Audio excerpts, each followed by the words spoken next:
আজকের যিনি স্বরাষ্ট্রমন্ত্রী তিনি বলেছেন আবেগ দিয়ে রাষ্ট্র চলে না, রাষ্ট্র চলে আইন এবং কানুন দিয়ে। এখানে ইমোশনের কোনো জায়গা নেই। রাষ্ট্র ইমোশন দিয়ে চলে না, রাষ্ট্র চলে সংবিধান দিয়ে, আইন দিয়ে, কানুন দিয়ে। এই আইন এবং কানুন দিয়ে জুলাই বিপ্লব হয় নাই, এই জুলাই বিপ্লব হয়েছে আবেগ দিয়ে। এই গণভোটের যে 4টা প্রশ্ন ছিল সেটা নাকি ওনার বুঝতে অনেক সময় লেগেছে। ওনার বুঝতে যদি অনেক সময় লাগে তাহলে আমি মনে করি উনি স্বরাষ্ট্রমন্ত্রী হওয়ার যোগ্য না, উনি বাংলাদেশের কোনো মন্ত্রী হওয়ার যোগ্য না, এমপি হওয়ার যোগ্য না। এই সরকারের চরিত্র দেখবেন, বিশেষ করে বিএনপির চরিত্র। আমি নির্বাচনের আগেও বলেছিলাম তারা কথা দিয়ে জনগণের সাথে প্রতারণা করে। তাদের জন্ম হয়েছিল যে গণভোটের মধ্য দিয়ে, যে একটি স্বৈরশাসন মানে সেনা শাসনের মধ্য দিয়ে তাদের উত্থান হয়েছিল, এরপরে গণভোটের মাধ্যমে তাদের বৈধতা হয়েছিল। এই সরকারি পরবর্তীতে এসে এখন তাদের চরিত্র হচ্ছে গণভোটের রায়ের বিপক্ষে তারা অবস্থান নিচ্ছে। তত্ত্বাবধায়ক সরকারের বিরুদ্ধে তারা অবস্থান নিয়েছিল। তারা সরকারের রায়ের বিরুদ্ধে অবস্থান নেওয়ার পরে জনগণ যখন আবার রাস্তায় নেমেছিল তখন তারা আবার তত্ত্বাবধায়ক সরকার ব্যবস্থা দিয়ে নির্বাচন করে তারা তখন পরাজিত হয়েছিল। আমরা তাদের চরিত্র এর পূর্বেও দেখেছি। যদি তারা একই চরিত্র বজায় রাখে তাহলে জনগণ তাদের যে অধিকার তারা প্রয়োগ করেছে, গণভোটের রায় যে রায় তারা দিয়েছে সেই রায় বাস্তবায়নের জন্য আবার জনগণ রাস্তায় নামবে। ছাত্র সংগঠন হিসেবে, দায়িত্বশীল ছাত্র সংগঠন হিসেবে ইসলামী ছাত্র শিবির মনে করছে এই পরিস্থিতিতে মুখ বন্ধ করে থাকার কোনো সুযোগ নেই। আমরা আমাদের কথাগুলো বলবো, আমাদের দাবিগুলো উত্থাপন করছি। সরকারের সুবুদ্ধি উদয় না হলে আমরা রাজপথে দাঁড়িয়ে আমাদের কথাগুলো বলার চেষ্টা করব এবং দাবি আদায়ের জন্য ছাত্র জনতাকে সাথে নিয়ে আমরা রাজপথে থাকবো ইনশাআল্লাহ। গণভোটের আলোকে জনরায় বাস্তবায়নে গড়িমসি সরকারের দায় ও জবাবদিহিতা শীর্ষক আজকের এই জনগুরুত্বপূর্ণ সেমিনারে আমাদের মাঝে উপস্থিত হয়েছেন। ইতিমধ্যেই আপনারা দেখতে পাচ্ছেন আমাদের অতিথিবৃন্দ উপস্থিত আছেন। জাতীয় সংসদের সম্মানিত সংসদ সদস্য ব্যারিস্টার নাজিব মমিন ভাই উপস্থিত রয়েছেন। সুপ্রিম কোর্টের সিনিয়র আইনজীবী অ্যাডভোকেট শিশির মনির উপস্থিত রয়েছেন। বিশিষ্ট আলোকচিত্রী, আন্তর্জাতিক খ্যাতিসম্পন্ন, জুলাইয়ের অন্যতম ব্যক্তিত্ব, জুলাই বিপ্লবের শহীদুল আলম উপস্থিত হয়েছেন। বিভিন্ন ছাত্র সংগঠনের নেতৃবৃন্দ, এনসিপির নেতৃবৃন্দ উপস্থিত আছেন, ছাত্র সংসদের নেতৃবৃন্দ, প্রিয় সাংবাদিক বন্ধুগণ, সংগ্রামী উপস্থিতি, আসসালামু আলাইকুম রহমতুল্লাহি ওয়া বারাকাতুহু। আপনারা ইতিমধ্যেই দেখেছেন বাংলাদেশে রাজনীতির একটা নতুন মেরুকরণ তৈরি হয়েছে। জুলাই বিপ্লব পরবর্তী 1.5 বছর পরে একটি সরকার গঠিত হয়েছে। যদিও আমাদের প্রত্যাশা ছিল এই সরকারটি জনগণের রায় নিয়ে গঠিত হবে, কিন্তু ইলেকশন ইঞ্জিনিয়ারিংয়ের মধ্য দিয়ে বিভিন্ন জায়গায় পেশি শক্তি খাটিয়ে এবং তারা নানাভাবে প্রশাসনকে প্রভাবিত করে তারা ইলেকশন ইঞ্জিনিয়ারিং করে ক্ষমতায় এসেছে ব্রুট মেজরিটি নিয়ে। এরপরেই সংসদ অধিবেশনে আমরা তাদের কাছে প্রত্যাশা করেছিলাম একটি জনবান্ধব, জন আকাঙ্ক্ষার একটি দেশ গড়ার জন্য সরকার এবং বিরোধী দল কাঁধে কাঁধ মিলিয়ে এই রাষ্ট্র গঠনের জন্য ভূমিকা রাখবে। জুলাই বিপ্লবে যারা ভূমিকা রেখেছিল, শহীদ হয়েছে, জীবন দিয়েছে, পঙ্গুত্ব বরণ করেছে, যে সকল ছাত্র নেতৃবৃন্দ এখানে ভূমিকা রেখেছিল তাদের সাথে করে নিয়ে নতুন বাংলাদেশ গড়ার প্রয়াস তারা পাবে। কারণ তাদের রাজনৈতিক অধিকার দীর্ঘ সময় ধরে বঞ্চিত ছিল।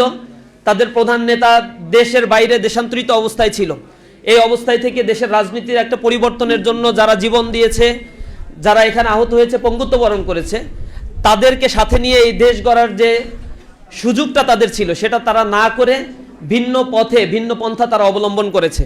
এবং তাদের মধ্যে যে অহংবোধ, সংসদে দাঁড়িয়ে স্বরাষ্ট্রমন্ত্রীর বক্তব্যের ক্ষেত্রে বিরোধী দলকে, অন্যান্য সংসদ সদস্যকে যেভাবে তুচ্ছ তাচ্ছিল্য করে কথাবার্তা বলার স্টাইল, প্রধানমন্ত্রীর সামনে দাঁড়িয়ে তিনি অনেকটা ডিফ্যাক্টো প্রধানমন্ত্রীর মতো যেভাবে ভঙ্গিমায় কথাবার্তা বলেন এবং সংবিধানের যে ধরনের ব্যাখ্যা নিজের মতো করে আপন মহিমায় দেন, মাঝে মাঝে যা স্ববিরোধিতায় রূপান্তরিত হয়, সেগুলো জনমনে আতঙ্ক সৃষ্টি করছে। আরেকজন ওবায়দুল কাদের আমরা দেখতে পাই কিনা আমরা শঙ্কিত হয়ে পড়েছি।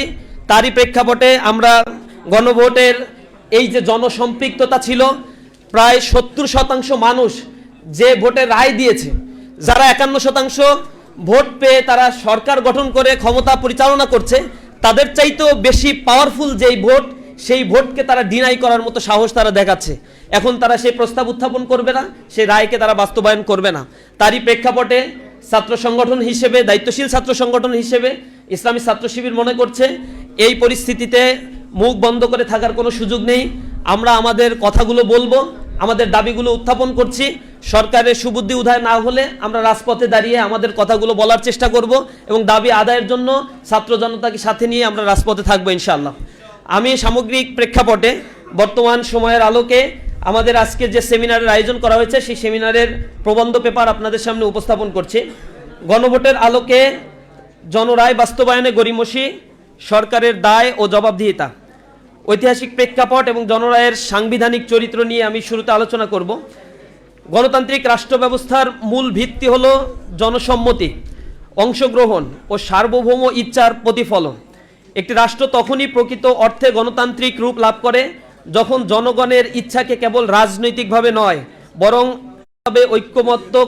ঐক্যমত্য প্রতিষ্ঠিত হয়, যার মধ্যে 47টি ছিল সরাসরি সংবিধান সংশোধন সম্পর্কিত। এই প্রস্তাবসমূহ 2025 সালের 17 অক্টোবর রাজনৈতিক দলসমূহের অংশগ্রহণে আনুষ্ঠানিকভাবে স্বাক্ষরিত হয়ে জুলাই জাতীয় সনদ হিসেবে আত্মপ্রকাশ করে। জুলাই সনদের প্রস্তাবগুলো রাষ্ট্রীয় ক্ষমতার কাঠামোকে পুনর্বিন্যাস করার লক্ষ্য বহন করে। এতে প্রধানমন্ত্রীর ক্ষমতা সীমিতকরণ, রাষ্ট্রপতির ক্ষমতা পুনর্বিন্যাস, দ্বিকক্ষ বিশিষ্ট সংসদ প্রতিষ্ঠা, মৌলিক অধিকার সম্প্রসারণ, বিচার বিভাগের স্বাধীনতা এবং সাংবিধানিক প্রতিষ্ঠানের নিয়োগ প্রক্রিয়ায় স্বচ্ছতা নিশ্চিত করার মতো মৌলিক সংস্কার অন্তর্ভুক্ত ছিল। এই সনদের বাস্তবায়ন নিশ্চিত করার লক্ষ্যে 2025 সালের 13ই নভেম্বর রাষ্ট্রপতি জুলাই জাতীয় সনদ সংবিধান সংশোধন বাস্তবায়ন আদেশ 2025 জারি করে।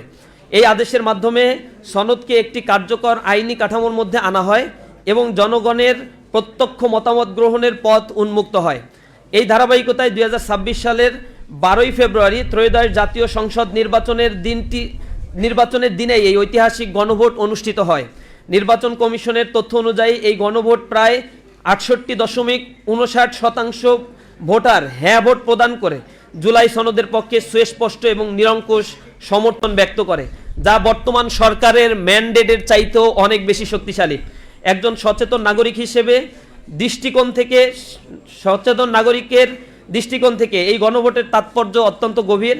এটি কেবল একটি নীতিগত অনুমোদন নয়, বরং এটি রাষ্ট্র ও জনগণের মধ্যে একটি নতুন সামাজিক চুক্তি বা সোশ্যাল কন্ট্রাক্ট প্রতিষ্ঠা।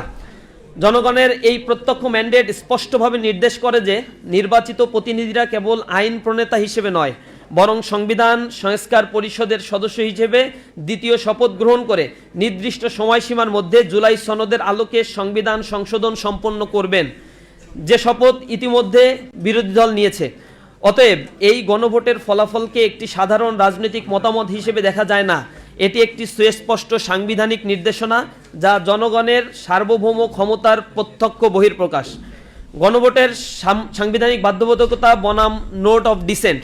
বর্তমান ক্ষমতাসীন বিএনপি নেতৃত্বাধীন সরকারের পক্ষ থেকে জুলাই সনদ পূর্ণাঙ্গভাবে বাস্তবায়ন না করার পক্ষে যে প্রধান যুক্তি উপস্থাপন করা হচ্ছে তা হলো জাতীয় ঐক্যমত্য কমিশনের আলোচনার সময় তারা সনদের বিভিন্ন গুরুত্বপূর্ণ ধারায় নোট অফ ডিসেন্ট বা ভিন্ন মত প্রদান করেছিল। সুতরাং তাদের দাবি অনুযায়ী সংসদে 2/3 সংখ্যাগরিষ্ঠতার ভিত্তিতে তারা নিজেদের দলীয় অবস্থান বা নির্বাচনী ইশতেহার অনুযায়ী সংস্কার বাস্তবায়ন করতে পারে এবং বাধ্যতামূলকভাবে জুলাই সনদ অনুসরণ করতে হবে না। কিন্তু এই যুক্তি কেবলই একটি দুর্বল যুক্তি নয়, এটি সাংবিধানিকভাবেও অসঙ্গতিপূর্ণ, যৌক্তিকভাবে স্ববিরোধী এবং গণতান্ত্রিক নীতির সুস্পষ্ট পরিপন্থী। এই অবস্থানের অসারতা 3টি মৌলিক আইনি ভিত্তির আলোকে ব্যাখ্যা করা যায়। এখানে একটি মৌলিক সাংবিধানিক দ্বন্দ্ব স্পষ্ট হয়ে ওঠে। জনগণের প্রত্যক্ষ সার্বভৌম অর্থাৎ পপুলার সভরেন্টি বনাম সংসদীয় সংখ্যাগরিষ্ঠতার একটি দাবি। জনরায়ের সর্বোচ্চ সাংবিধানিক বৈধতা আসলে কি? বাংলাদেশের সংবিধানের 7-1 অনুচ্ছেদে সুস্পষ্টভাবে ঘোষণা করা হয়েছে, প্রজাতন্ত্রের সকল ক্ষমতার মালিক হবে জনগণ। এই নীতির আলোকে রাষ্ট্রের সকল সাংবিধানিক ও আইনগত কাঠামো শেষ পর্যন্ত জনগণের ইচ্ছার উপর ভিত্তি করেই প্রতিষ্ঠিত। যখন কোনো দলিল, এই ক্ষেত্রে জুলাই সনদ ও তার বাস্তবায়ন আদেশ সরাসরি গণভোটের মাধ্যমে জনগণের সামনে উপস্থাপিত হয় এবং বিপুল সংখ্যাগরিষ্ঠতার মাধ্যমে অনুমোদিত হয়, তখন সেই অনুমোদন একটি সাধারণ রাজনৈতিক সমর্থন নয়, বরং এটি একটি প্রত্যক্ষ সার্বভৌম ম্যান্ডেট। প্রায় 68.69% ভোটারের হ্যাঁ ভোটের আইনি তাৎপর্য হলো জনগণ জুলাই সনদকে তার সামগ্রিকভাবে গ্রহণ করেছে। এই গ্রহণযোগ্যতা কোনো খণ্ডিত বা শর্ত সাপেক্ষে অনুমোদিত নয়, এটি একটি পূর্ণাঙ্গ অনুমোদন। ফলে পরবর্তীতে কোনো রাজনৈতিক দল বা সংসদীয় সংখ্যাগরিষ্ঠতা এই ম্যান্ডেটকে পুনর্ব্যাখ্যা বা সীমিত করার ক্ষমতা রাখে না। সাংবিধানিক তথ্য অনুযায়ী যখন প্রত্যক্ষ গণভোটের মাধ্যমে জনগণের মতামত প্রকাশিত হয় তখন তা একটি উচ্চতর নরমেটিভ অবস্থান ধারণ করে, যা দলীয় ইস্তেহার বা সংসদীয় সিদ্ধান্তের উপরে প্রাধান্য বিস্তার করে। প্রিয় সাংবাদিক বন্ধুগণ, ভোট অফ ডিসেন্ট একটি আইনি প্রক্রিয়াগত একটি উপাদান, যা মূলত খসড়া প্রণয়ন ও আলোচনার পর্যায়ে রাজনৈতিক দলগুলো মত পার্থক্যের ক্ষেত্রে নথিভুক্ত করা হয়। এটি কোনো চূড়ান্ত বা বাধ্যবাধকতামূলক আইনি অবস্থান নয়। যখন একটি খসড়া দলিল তার মধ্যে এই ভিন্ন মতগুলো অন্তর্ভুক্ত ছিল, সরাসরি জনগণের সামনে গণভোটের মাধ্যমে এটি উপস্থাপিত হয় এবং জনগণ সেটিকে অনুমোদন করে, তখন পূর্ববর্তী সকল প্রক্রিয়াগত আপত্তি বা ভিন্নমত স্বয়ংক্রিয়ভাবে আইনিভাবে গুরুত্ব হারায়। অর্থাৎ এই গণভোটকে কেবল একটি জনমত যাচাই প্রক্রিয়া হিসেবে দেখা যাবে না, বরং এটি একটি পূর্ণাঙ্গ রেটিফিকেশন প্রসেস, যার মাধ্যমে জনগণ খসড়া সনদকে চূড়ান্ত বাধ্যতামূলক রূপ প্রদান করেছে। এই সিদ্ধান্তের ফলে পূর্ববর্তী নোট অফ ডিসেন্টগুলো কার্যত তামাদি হয়ে যায়। এই প্রেক্ষাপটে এই ধরনের গণভোট উদ্বুদ্ধ ম্যান্ডেটকে একটি নন ডিরোগেবল ম্যান্ডেট হিসেবে বিবেচনা করা যায়, যা কোনো রাজনৈতিক বা আইন প্রণয়নকারী কর্তৃপক্ষ দ্বারা হ্রাস বা পরিবর্তনযোগ্য নয়। অতএব কোনো রাজনৈতিক দল পরবর্তীতে নোট অফ ডিসেন্টের দোহাই দিয়ে গণভোটের অনুমোদিত একটি দলিলকে খণ্ডিতভাবে বাস্তবায়ন করতে চাইলে তা সরাসরি জনগণের ম্যান্ডেটের বিরোধিতা হিসেবে বিবেচিত হবে। এক্ষেত্রে আমরা দেখছি সরকারের বর্তমান যারা রয়েছে তাদের বিভিন্ন ক্ষেত্রে স্ববিরোধী কিছু মতামত তারা ব্যক্ত করছে। বর্তমান সরকারের আইনমন্ত্রী অন্তর্বর্তীকালীন সরকারের সময় রাষ্ট্রের প্রধান আইন কর্মকর্তা হিসেবে তিনি অ্যাটর্নি জেনারেল হিসেবে দায়িত্ব পালন করেছিলেন। সেই সময় তিনি জাতীয় ঐক্যমত্য প্রক্রিয়ার অংশ হিসেবে জুলাই সনদ বাস্তবায়ন আদেশ জারি এবং সেই আদেশের উপরে গণভোট আয়োজনের পক্ষে আইনি পরামর্শ প্রদান করেছিলেন।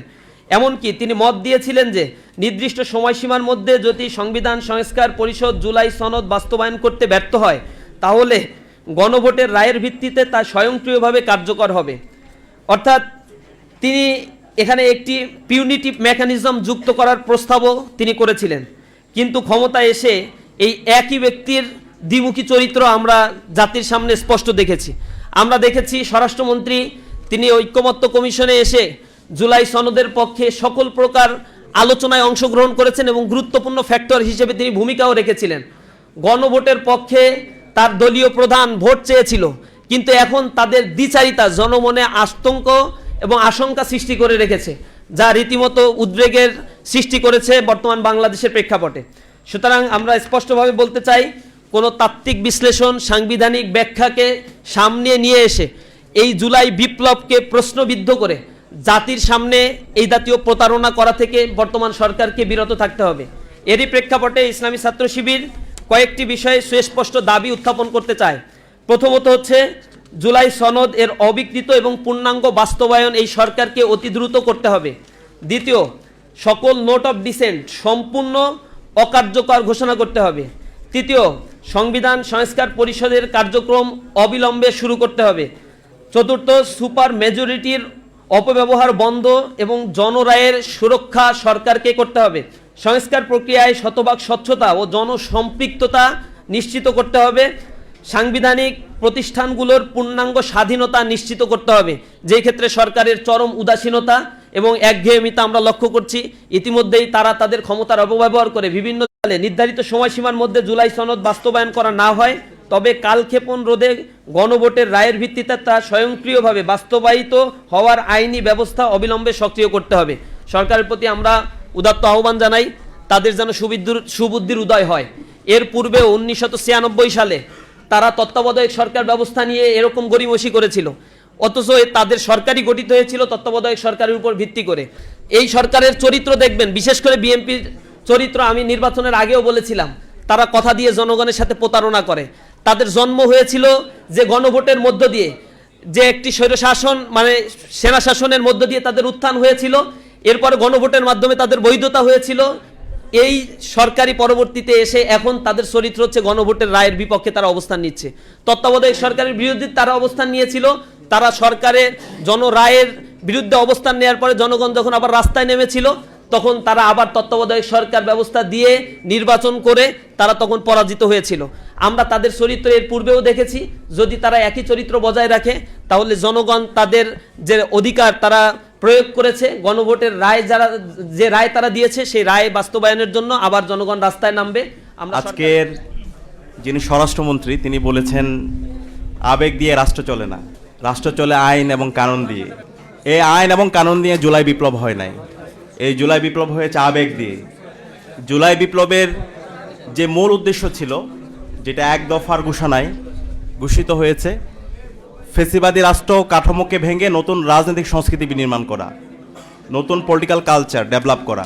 গত 16 বছরে আমরা যে ফেসিবাদী কাঠামোর মধ্য দিয়ে গিয়েছিলাম, আমাদের যেই ফেসিবাদী যে সংবিধান ছিল, সেই সংবিধান আমাদের গুম খুন আইনাগরের বৈধতা দিয়েছে। পরবর্তী আমাদের যে মূল আকাঙ্ক্ষা ছিল, সে আকাঙ্ক্ষা হচ্ছে একটা নতুন রাজনৈতিক সংস্কৃতি বিনির্মাণ করা, আমাদের এই রাষ্ট্রকে নতুনভাবে পুনর্গঠন করা এবং 72-এর যে ফেসিবাদী সংবিধান আছে সেই সংবিধানের সংস্কার করা। এবং সেটার জন্য ওই সময়ে আপনারা জানেন ঐকমত্য কমিশন গঠিত হয়েছে এবং তারও আগে 11টি কমিশন গঠিত হয়েছে যারা সুপারিশ দিয়েছে, এবং সেই সুপারিশের উপর ভিত্তি করে ঐকমত্য কমিশনের সকল রাজনৈতিক দলগুলো তারা গিয়েছে, তারা মতামত দিয়েছে। সে মতামতের উপর ভিত্তি করে জুলাই জাতীয় সনদ হয়েছে এবং জুলাই জাতীয় সনদের এটা বাস্তবায়ন করার জন্য জুলাই জাতীয় সনদ বাস্তবায়ন আদেশ হয়েছে এবং এই বাস্তবায়ন আদেশ সেটার আইনি ভিত্তি দেওয়ার জন্য গণভোট অধ্যাদেশ হয়েছে, গণভোট হয়েছে এবং গণভোটে 70% মানুষ তারা গণরায় দিয়েছে রাষ্ট্র সংস্কারের পক্ষে। কিন্তু আজকে আমরা হতাশ হচ্ছি, আমরা অবাক হচ্ছি যে রাজনৈতিক দল এই ঐকমত্য কমিশনে তারা রাষ্ট্র সংস্কারের কথা বলেছে, তারা বলেছে তারাও ফেসিবাদী রাষ্ট্র ব্যবস্থা চায় না এবং তারা এর আগেও 31 দফা দিয়েছে। সে 31 দফায় প্রথম দফায় তারা বলেছে তারা সংবিধান সংস্কার পরিষদ করবে, তারা বিচার বিভাগে স্বাধীনতা দিবে, তারা সাংবিধানিক যে প্রতিষ্ঠানগুলো আছে সেই প্রতিষ্ঠানগুলোর তারা স্বাধীনতা দিবে। কিন্তু আজকে আমরা তাদের দ্বিচারিতামূলক রাজনীতি দেখতে পাচ্ছি, আমরা তাদের প্রতারণার রাজনীতি দেখতে পাচ্ছি, যেটা আমরা বিগত সময়ে তাদের প্রতিষ্ঠার পর থেকে আমরা সেই রাজনীতি দেখতে পেয়েছি। যখন বলেন এই গণভোটের যে 4টা প্রশ্ন ছিল সেটা নাকি ওনার বুঝতে অনেক সময় লেগেছে, ওনার বুঝতে যদি অনেক সময় লাগে তাহলে আমি মনে করি উনি স্বরাষ্ট্রমন্ত্রী হওয়ার যোগ্য না, উনি বাংলাদেশের কোনো মন্ত্রী হওয়ার যোগ্য না, এমপি হওয়ার যোগ্য না। বাংলাদেশের একজন কৃষককে জিজ্ঞেস করেন, সে কিন্তু গণভোটের যে 4টা প্রশ্ন আছে সে বুঝেছে, সে রাষ্ট্র সংস্কার চায়, সেই 72-এর যে ফেসিবাদী সেই সংবিধান সেটা পরিবর্তন চায়, সেটা সংস্কার চায়, সে বিচার বিভাগের স্বাধীনতা চায়, সাংবিধান প্রতিষ্ঠানগুলো সে সংস্কার চায়। সে চায় না বাংলাদেশে আর কখনো আইনাগর তৈরি হোক, সে চায় না বাংলাদেশে কখনো আবার সেই ফেসিবাদী আমলে যে নির্বাচন হয়েছে সেই নির্বাচনগুলো আবার অনুষ্ঠিত হোক, সবাই চায়। তাহলে সে একজন কৃষক যদি বুঝতে পারে তাহলে কেন ওনারা বুঝেও না বোঝার ভান ধরছে? তাদের চোখ থাকার পর আমাদের কাছে মনে হচ্ছে তারা অন্ধ। সবাই এখানে সম্পৃক্ত হয়েছে, একদম স্কুলের শিক্ষার্থী থেকে শুরু করে একদম যারা প্রবীণরা আছে সর্বস্তরের মানুষরা এখানে সম্পৃক্ত হয়েছে। এই জুলাইয়ের মধ্যে একটা যে জেনারেশনটা গত 16 বছর অ্যাপলিটিক্যাল ছিল, সেই জেনারেশন এখন তারা রাজনীতি নিয়ে ভাবছে, তারা রাষ্ট্র নিয়ে ভাবছে, তারা সমাজ নিয়ে ভাবছে, তারা এই দেশকে বিনির্মাণ করতে চায়। সুতরাং এই জেনারেশন যতদিন বেঁচে থাকবে তারা এই রাষ্ট্র বিনির্মাণ না হওয়ার আগ পর্যন্ত তারা থামবে না, তারা তাদের সংগ্রাম, তারা লড়াই জারি রাখবে। প্রয়োজনে যদি আবার জুলাই নেমে আনতে হয় তারা আবার জুলাই রাজপথে আমরা আবার নামার জন্য আমরা প্রস্তুত আছি। আমরা আশা করব সরকারের জায়গা থেকে দায়িত্বশীল আচরণ করবে এবং যে জনরায় এসেছে গণভোটে সেই জনরায়কে যেন তারা মেনে নেয়। এই জুলাই একটা বিপ্লব, আমরা এটাকে বিপ্লব বলতে চাই। অনেকে এটাকে বিভিন্নভাবে আজকে আমরা দেখতে পাচ্ছি এটাকে এমনভাবে ফ্রেমিং করছে জাস্ট একটা আন্দোলনের মতো, যে বলশেবি বিপ্লবের মাধ্যমে আমরা দেখতে পেয়েছি পুরো একটা রেডিক্যাল চেঞ্জ। মুসলমানরা রোম সাম্রাজ্য বিজয়ের পরে একটা রেডিক্যাল চেঞ্জ। আমরা চাই এই জুলাই বিপ্লবের মাধ্যমে বাংলাদেশের সামগ্রিক জায়গায় আমাদের বিচার বিভাগ, আমাদের সংবিধান, আমাদের রাষ্ট্র ব্যবস্থা এবং সব জায়গায় আমূল পরিবর্তন আসবে এবং সে জায়গায় জুলাই সনদের যে আইনি ভিত্তি, জুলাই সনদের যে আদেশ, সে আদেশ বাস্তবায়ন হবে এবং সে ভিত্তিতে একটি ইনসাফ ভিত্তিক বাংলাদেশ, শহীদদের আকাঙ্ক্ষার আলোকে বাংলাদেশ বিনির্মাণ হবে। সে উদাত্ত আহ্বান জানিয়ে আমি আমার কথা এখানে শেষ করছি। আসসালামু আলাইকুম রহমতুল্লাহ।